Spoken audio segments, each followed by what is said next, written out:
Het regent en het is meer maaitijd als winter. Maar toch volle het uit in de Loutere ijshal. Tialf is dicht en het is vakantie. De hal gaat definitief dicht in maart en dat wiels de contouren van de Nijenhal al kleer binnen. Het ouskier dat liep ons toch een beetje zeer bij de ijsmaster. Ja, het voelt een beetje vreemd dat we nu echt de laatste 3-4 weken ijs hebben. Terwijl hier 36 jaar lang winters ijs heeft gelegen. Maar ja, we krijgen er iets heel moois voor terug. En daar kijken we natuurlijk rijkhalsend naar uit. Het is ook griezelig druk op de baan, maar dat kan de rieders niet schelen. Ze vinden het machtig mooi om de laatste rondjes op de oude baan te rieden. Het is heel druk, ja. Maar ik snap het wel, het is vakantie. Dus wij beren omdat het vakantie is.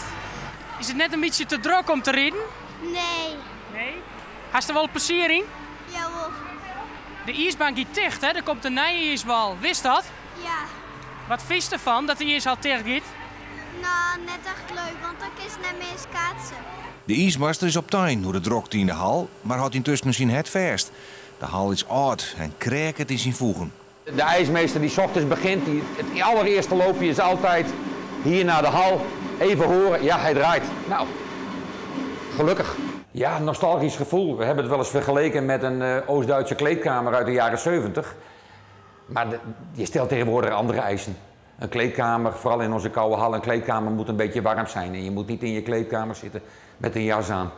In oktober begint het Nijeijsseizoen en kunnen de meesten rieden in de nagelnije Alversterrenhal.